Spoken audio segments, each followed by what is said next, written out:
Alors, c'est l'heure du plaidoyer de maître Stéphane Astier, avocat à la Cour, docteur en droit, intervenant depuis une vingtaine d'années en droit du numérique, propriété intellectuelle et sur les sujets de cybersécurité. Maître Astier, vous êtes intervenu dans des affaires dont on a tous entendu parler. Je peux citer par exemple les laboratoires du Grand Ouest ou encore France Travail. Là, vous venez partager avec nous le résultat, j'ai envie de dire, de toutes vos expériences. Je ne vais pas en dire beaucoup plus, simplement qu'on devrait repartir quand même avec quelques petits trucs qui vont nous aider à être beaucoup plus efficaces au moment de la gestion de crise. Je vous laisse la salle. Merci Delphine. Bien. Je vous propose de commencer par une petite expérience de pensée. Je vais vous demander de fermer les yeux. Vous êtes sur votre lieu de travail et il y a une porte au fond assez éloignée. Et derrière cette porte, il y a des problèmes. C'est sans doute d'ailleurs la raison pour laquelle, en général, vous passez dans cette porte sans jamais l'ouvrir et aller rencontrer la personne qui est à l'intérieur. Je vais vous parler du juridique. Le juridique, oui, voilà, vaste projet.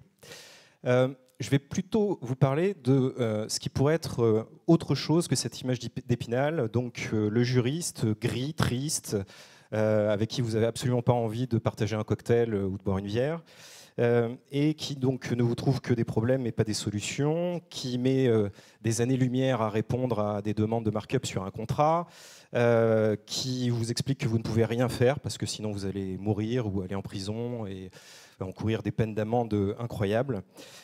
Et en matière de cybersécurité, s'il y a bien un problème, alors on a parlé beaucoup de réponses techniques, technologiques, c'est important, c'est même essentiel, mais de mon point de vue, et après quelques années passées aux côtés de nombreux acteurs qui ont été piratés, hackés, quasiment mis à terre, eh bien, s'il y a quelque chose que je peux essayer de vous exprimer ce soir, c'est peut-être une recommandation, une nécessité, une impérieuse nécessité, c'est justement de franchir le pas et d'aller vers cette porte, vers le juridique.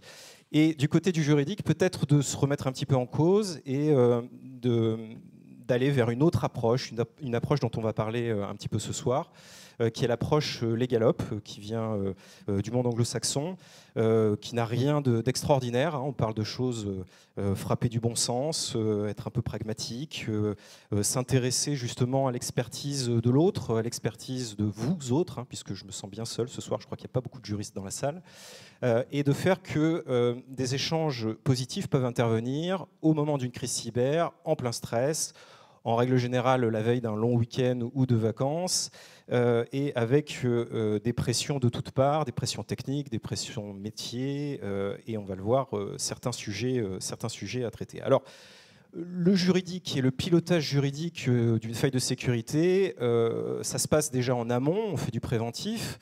Je renvoie là notamment à des recommandations de l'ANSSI. C'est toujours intéressant de sensibiliser les décideurs aux aspects juridiques d'une faille de sécurité. On les oublie trop souvent. Et puis, bien entendu, il y a la réaction à incident, la participation du juridique aux cellules de crise cyber, parce que c'est à ce moment-là que l'on attend du juridique eh bien, de participer à une forme de stratégie. Alors, pour que la gestion de crise ne se transforme pas en crise de gestion, alors je vous rassure, tous les slides seront à peu près de cette nature-là. Je ne vais pas vous abreuver de textes et de peines de prison et d'autres éléments anxiogènes. L'idée, c'est d'expliquer que en se parlant, le juridique et le technique peuvent permettre aux décideurs de répondre à deux questions absolument essentielles. Aujourd'hui, n'importe quel décideur d'une entreprise, d'une organisation publique se pose deux questions en matière de cybersécurité. Quel est mon niveau d'exposition au risque cyber? Première question. Deuxième question, quelle est la capacité de résilience de mon organisation en cas d'attaque informatique? En cas d'attaque informatique, et pour que cette gestion de crise ne se transforme pas en crise de gestion, on attend notamment du juridique des réponses à des petites questions toutes bêtes, mais qui vont avoir toute une importance, et notamment pour éviter que le sinistre n'explose, c'est-à-dire aille au-delà des conséquences financières liées par exemple à des pertes d'exploitation suite au blocage de l'intégralité de votre production. Je parle ici de petites questions comme est-ce qu'on doit porter plainte? Si oui, dans quel délai? Qui peut porter plainte? Qui est habilité à porter plainte? Est-ce qu'il y a une délégation de pouvoir? mais porter plainte, on va au commissariat, on va en gendarmerie, qu'est-ce qu'on raconte alors qu'on a encore très peu de visibilité sur le périmètre de l'attaque et ses conséquences. On pourra y revenir si vous le souhaitez plus tard. Autre élément qui est attendu du juridique, c'est de savoir si on doit notifier l'incident à la CNIL, par exemple, Commission nationale informatique et liberté, qui intervient lorsque l'attaque informatique est venue toucher des données à caractère personnel. Alors, pas uniquement effectivement les données de patients des laboratoires du Grand Ouest pour revenir sur ce dossier, mais bien souvent les données de vos salariés, pour les fiches de paye par exemple. Et puis ça tombe plutôt mal parce que sur les fiches de paye, on va retrouver le numéro de sécurité sociale. Le numéro de sécurité sociale sur le dark, c'est quelque chose qui se revend assez bien parce que ça facilite les usurpations d'identité. Parce que derrière toutes ces problématiques techniques, derrière toutes ces expertises qui doivent nourrir en fait la prise de décision en cas d'attaque cyber, il y a quand même des gens au bout du bout. Des gens, ça peut être vos salariés, ça peut être vous-même, et puis ça peut être les clients de vos clients, on en a bien parlé tout à l'heure, c'est très important. Et donc par rapport à ça, la question se pose, est-ce qu'on va notifier à la CNIL avec parfois des pressions qui interviennent sur le juridique pour dire oula, on va peut-être pas mettre le doigt à la CNIL parce qu'au niveau RGPD, on n'est pas top, j'ai pas envie que la CNIL débarque une fois que nous aurons notifié à la CNIL. Ce qui est une erreur fondamentale, hein. C'est pas parce que vous notifiez un incident, plus exactement une violation de données à caractère personnel à la CNIL, que la commission va débarquer chez vous le lendemain pour opérer un contrôle. C'est même souvent le contraire, c'est plutôt bien vu de notifier. 5000 notifications par an à peu près au service de la CNIL. Pour autant, il ne faut pas faire l'excès inverse, c'est-à-dire ceinture, bretelle, airbag, personne ne va mourir, on notifie tous les incidents. Non, c'est comme les antibiotiques, ce n'est pas automatique, on ne notifie que des violations de données à caractère personnel, donc qui impliquent une qualification juridique de l'incident, donc tout simplement que le technique parle au juridique pour dire voilà, il s'est passé ça, voilà la fiche signalétique de l'incident cyber. On remonte ça notamment par des outils comme ceux que propose Checkpoint. Le juridique peut faire son job en faisant la qualification juridique de l'incident et permettre aux décideurs de dire ok, on est bien dans le périmètre de l'article 33 du RGPD en l'occurrence, on va notifier l'incident à la CNIL 72 heures après la prise de connaissance de l'incident. Premier point. La stratégie aussi, toujours, est-ce qu'on doit activer notre police d'assurance ? Alors dans ce cas-là, il vaut mieux avoir répondu à la première question, parce qu'aujourd'hui, et depuis la loi LOPMI, la compagnie d'assurance peut refuser de couvrir le sinistre, même si vous avez souscrit une police d'assurance cyber-risque, ce que je préconise en général, dès lors que vous n'avez pas justifié d'avoir déposé plainte, porté plainte, dans le délai de 72 heures, ce même délai de 72 heures après prise de connaissance de l'incident. Donc ça, c'est toujours intéressant de le savoir. Autre élément qui est bien souvent extraordinairement complexe à la fois d'un point de vue juridique mais aussi d'un point de vue stratégique, dans les cas les plus graves, on parlait tout à l'heure de fuite de données de santé, on peut parler également de numéros de sécu, d'informations assez sensibles. On va rentrer sur un niveau de qualification de juridique, de risque élevé au sens, cette fois-ci, de l'article 34 du RGPD.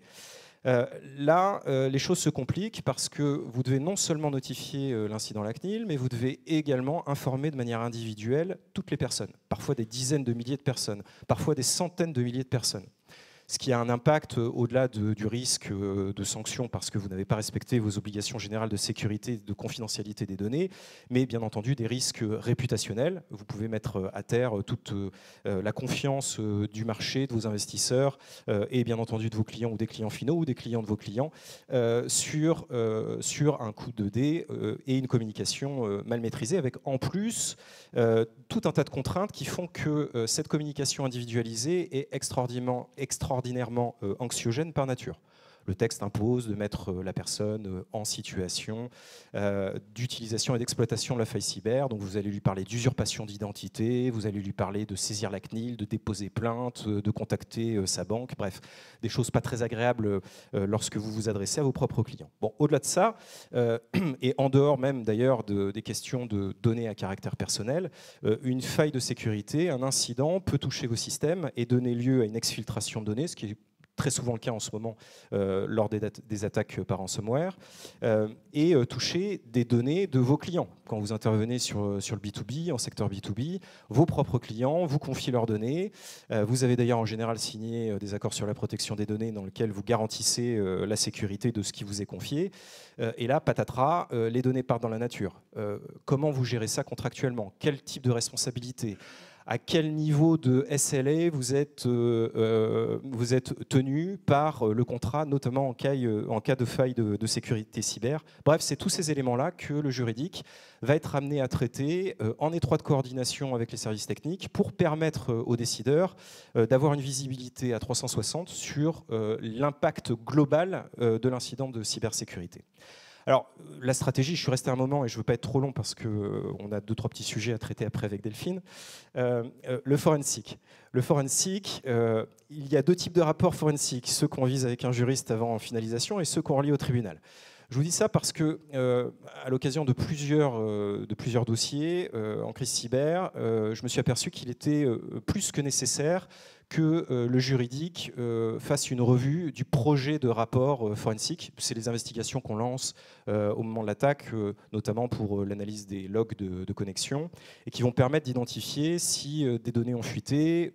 En général, on peut peut-être identifier une adresse IP, si cette adresse IP est suspecte ou pas, et d'évaluer en fait le niveau de risque et les obligations légales qui en découlent. Or, dans des rapports de cybersécurité, on va retrouver bien souvent, parce que ces rapports sont écrits par des gens de la tech et non pas du juridique, un mélange des genres avec l'investigation qui va être mélangée avec la partie audit, et puis accessoirement, si on peut pousser 2-3 missions au passage pour accentuer en fait la criticité des constatations, bah, ça mange pas de pain, sauf que ça va avoir des répercussions potentiellement très fortes en termes de responsabilité juridique. Donc attention aux rapports forensiques, il faut les traiter de manière objective et surtout scinder les différentes typologies de conclusions et le cas échéant les faire relire par le juridique. Stratégie, forensique, négociation, bon, c'est toujours la question qui se pose, hein. Est-ce qu'on négocie avec les terroristes? Est-ce qu'on paye cette rançon? Alors je crois que Jérôme évoquait tout à l'heure un facteur 10 d'explosion des attaques cyber, et particulièrement en France, on s'étonne du pourcentage très élevé d'attaques informatiques en France. Bon, moi j'ai 2-3 petites idées de la raison pour laquelle ce type d'attaque a augmenté, au-delà de la digitalisation accélérée de nos entreprises, de notre société d'une manière générale. Il se trouve qu'il y a quelques temps, pour X raisons, les compagnies d'assurance ont peut-être un peu trop claironné sur tous les toits que leur police d'assurance cyber couvrait le paiement des rançons. Donc vous imaginez bien que quand cette information a été largement diffusée, les groupes de hackers se sont dit chic, chic, chic, si en plus l'assurance paye, on va se faire plaisir.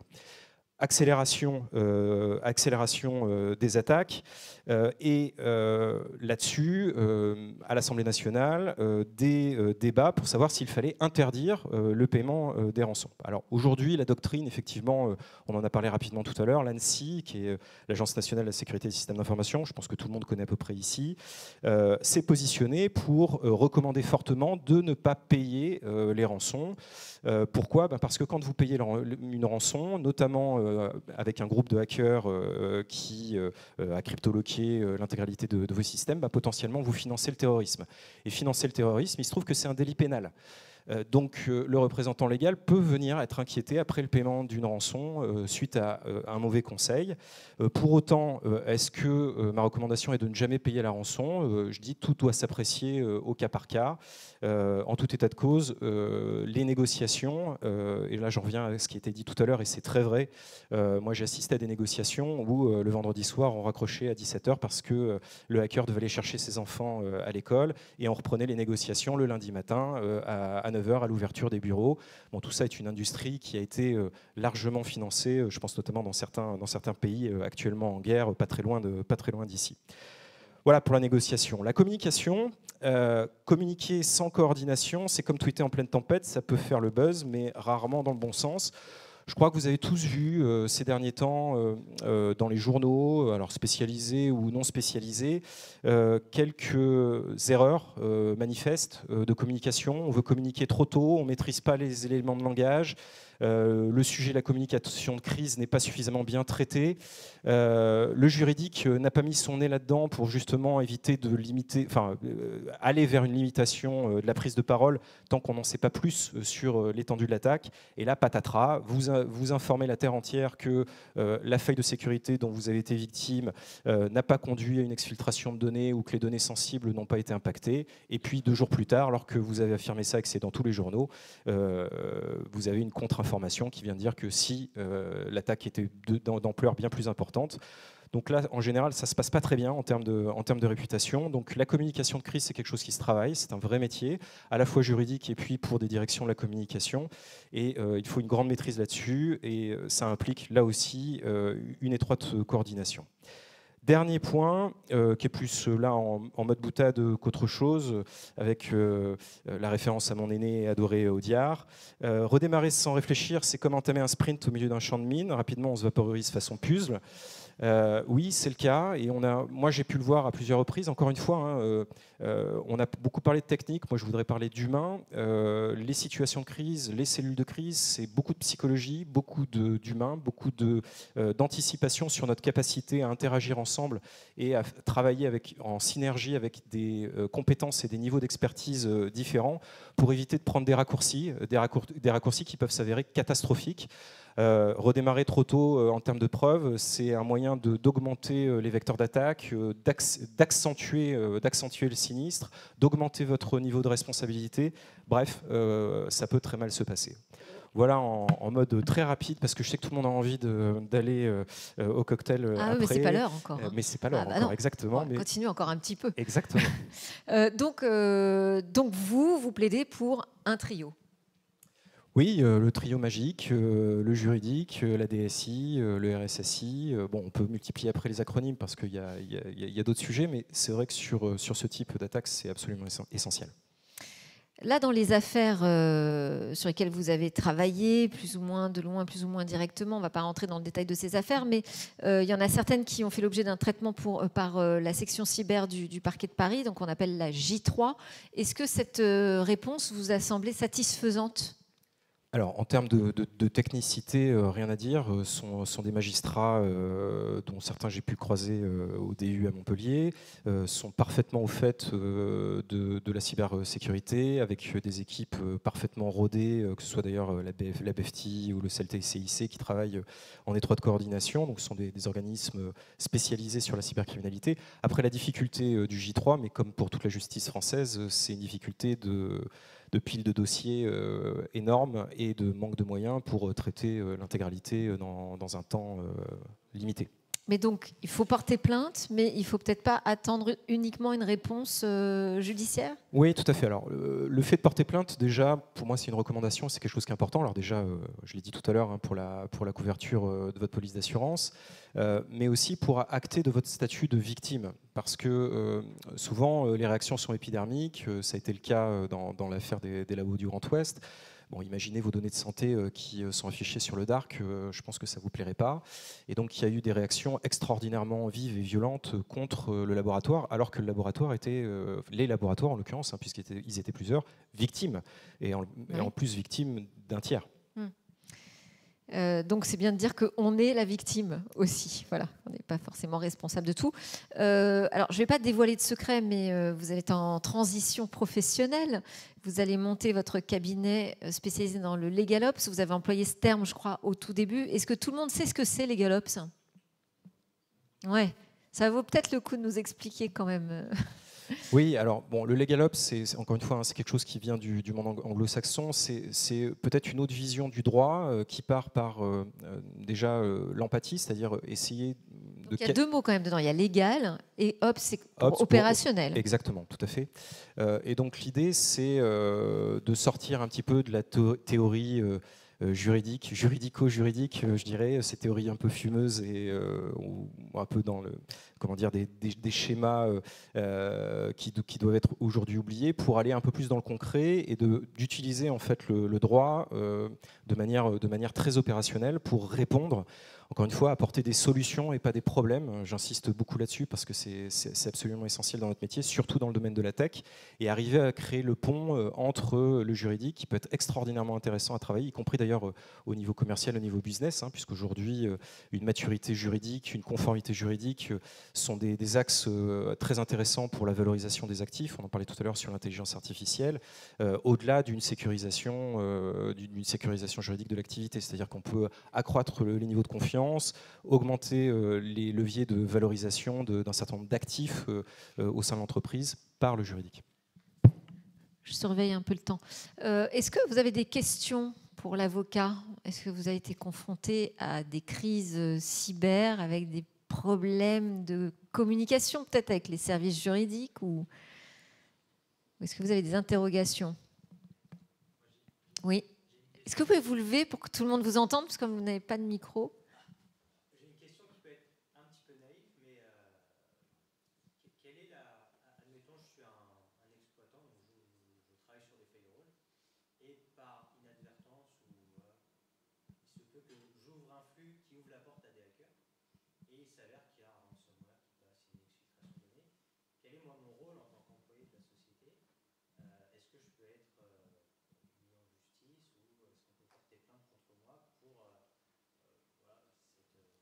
Le niveau de responsabilité, en fait, de chacun. Alors, déjà, il n'y a pas de questions naïves. Toutes ces questions sont très importantes. Est-ce que, Maître Astier, vous pouvez répéter peut-être la question pour que tout le monde l'entende bien jusqu'au fond de la salle? Oui, alors, je vais reformuler, pardon, en passant en mode stroboscope. En fait, vous posez la question de savoir quelle est votre responsabilité en tant que salarié d'une société spécialisée dans la sécurité, qui manage un firewall et qui, par une fausse manipulation, permet à un ransomware de perpétrer une attaque. Alors, il y a deux niveaux de réponse à cette question. Un premier niveau qui est assez simple, qui est la situation personnelle de la responsabilité d'un salarié qui fait une erreur dans le cadre de ses fonctions. Donc là, c'est du droit social. On va pouvoir sortir sur la piste de danse, là, je pense. Donc, au niveau du droit social, vous commettez Moi, je ne pourrais faute. pas danser, je suis trop triste. Donc, vous engagez votre responsabilité au titre de votre contrat de travail parce qu'il s'agit d'une faute professionnelle, le cas échéant. Encore faut-il qu'elle soit démontrée. Bon, bref, ça, c'est d'autres sujets. Et puis, il y a la responsabilité, effectivement, de l'entreprise qui génère un sinistre chez son client, puisque c'est par l'utilisation de son service que le client va être impacté. Ce qui est d'ailleurs souvent le cas, ce qu'on appelle les attaques par rebond.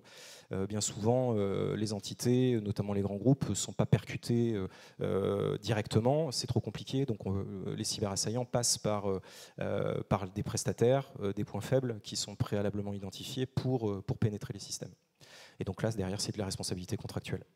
Mais c'est l'employeur qui va porter la responsabilité? Oui, bien sûr, c'est l'entreprise. L'employé, voilà. C'était la question. C'est l'entreprise. Alors, on peut se poser la question au pénal, parce qu'au pénal, il y a encore d'autres règles qui peuvent venir à s'appliquer. Mais là, en l'occurrence, le pénal s'appuie sur des règles d'intentionnalité, c'est-à-dire que si vous n'avez pas fait avec intention, commis cette erreur avec l'intention de la commettre et donc de porter atteinte au client, vous n'encourez pas de responsabilité pénale personnelle. Réponse claire. Oui, pouvez-vous lever, s'il vous plaît? Merci.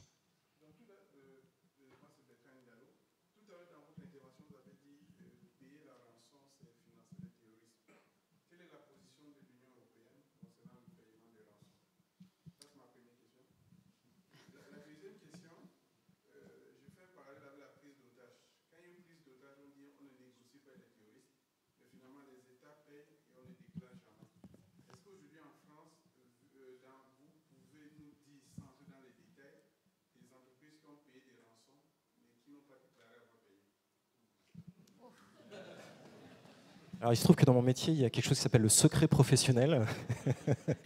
Donc, je ne citerai pas de clients, bien sûr. Alors, je vais essayer de répondre, peut-être pas forcément dans l'ordre, mais est-ce que moi, j'ai été confronté à des dossiers où décision a été prise de payer la rançon? La réponse est oui. mais dans un contexte sécurisé. C'est-à-dire que pour réaliser ce paiement, et encore une fois, ce n'est pas ma position, moi je suis plutôt sur la ligne de l'ANSSI, d'abord, on a fait appel à une agence spécialisée en intelligence économique et on a fait en fait le portrait robot du hacker pour savoir quelles étaient les habitudes de ce hacker, avec des possibilités d'interaction, y compris physique, avec ce hacker, pour sécuriser en fait l'opération. On était vraiment dans un cas extrêmement, on va dire, sensible, avec des impacts financiers énormes. Et donc la rançon a été payée, le code a été transmis et les données ont pu être réaccédées très rapidement. Mais ce n'est pas toujours le cas, et là-dessus j'invite à la plus grande vigilance. La position de l'Union européenne, alors je ne connais pas la position État par État, moi ce que je peux vous donner c'est la position française, c'est ce que je vous ai dit, hein, il y a eu beaucoup de lobbying pour interdire le paiement des rançons, pour le criminaliser. La situation aujourd'hui c'est que rien n'interdit ça, d'ailleurs les compagnies d'assurance, certaines polices couvrent le paiement des rançons, hein, donc il n'y a pas d'interdiction légale de payer une rançon. Peut-être pour la deuxième partie de la question de monsieur, je crois, faut me contredire si ce n'est pas le cas, mais aux États-Unis, les entreprises qui payent les rançons sont obligées de le déclarer, alors que ce n'est pas le cas en France. Oui, alors il y a Tracfin en France. Dans certains cas, il y a une obligation de déclaration et c'est toujours en lien avec l'identification du groupe de hackers. Donc attention. Ouais. Voilà. Une autre question ? Parce que là, c'est consultation juridique gratuite, en fait. Alors, moi, j'en avais... Est-ce que vous pouvez nous donner quelques bonnes pratiques, finalement ? Parce que vous nous avez expliqué combien c'était important que ce trio fonctionne. Mais on peut commencer comment pour faire en sorte que dans l'entreprise, ça soit fluide, finalement, la communication entre tous les services ?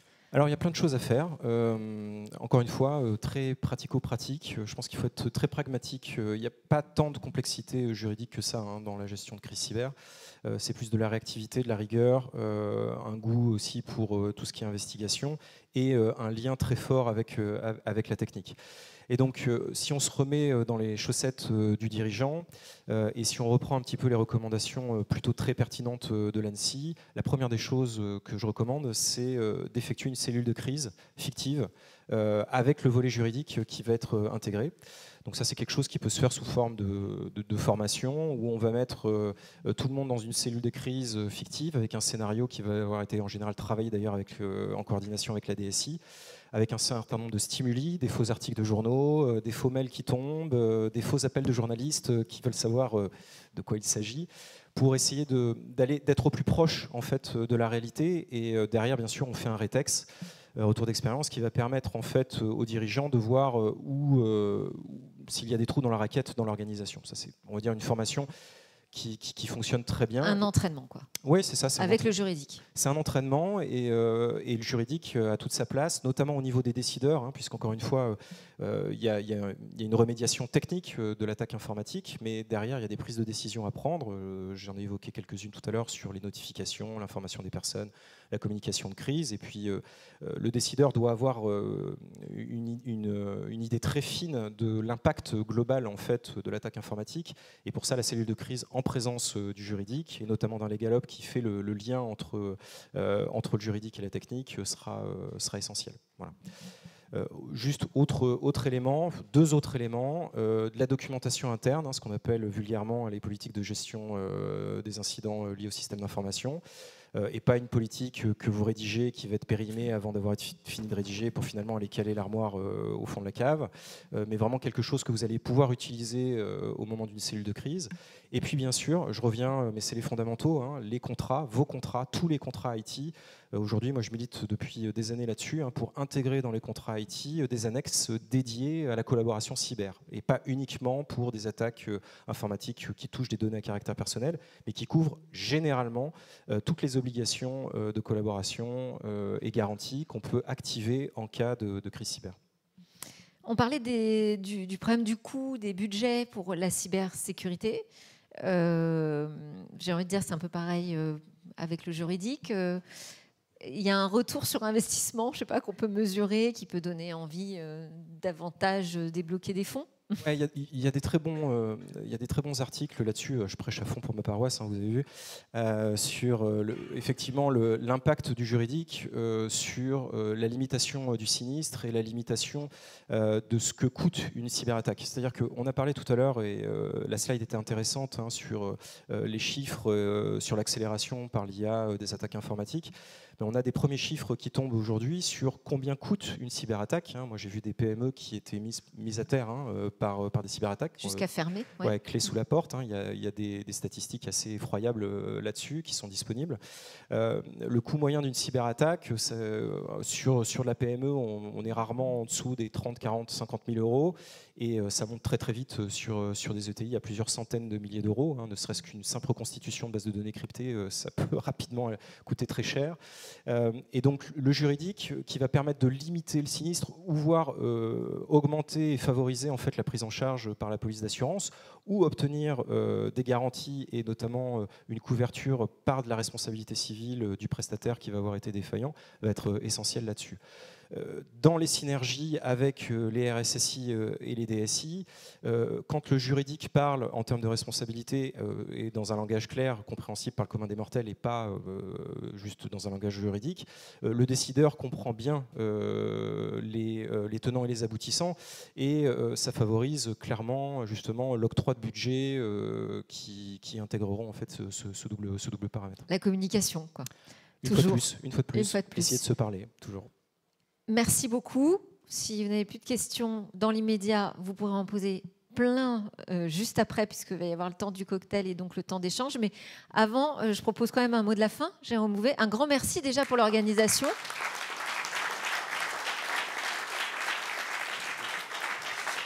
Oui, un mot de la fin et merci beaucoup, Maître. Je pense que c'était exactement ce qu'on a cherché à faire aujourd'hui comme agenda, c'est-à-dire que Checkpoint puisse fédérer un écosystème extrêmement large. C'était ce que je disais tout à l'heure en voulant être un leader d'opinion.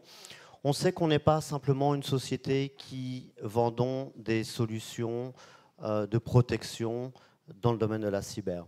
On travaille en lien avec des acteurs qui vivent à nos côtés, des juristes, des avocats. On est là aussi pour prévenir un risque, accompagner nos clients.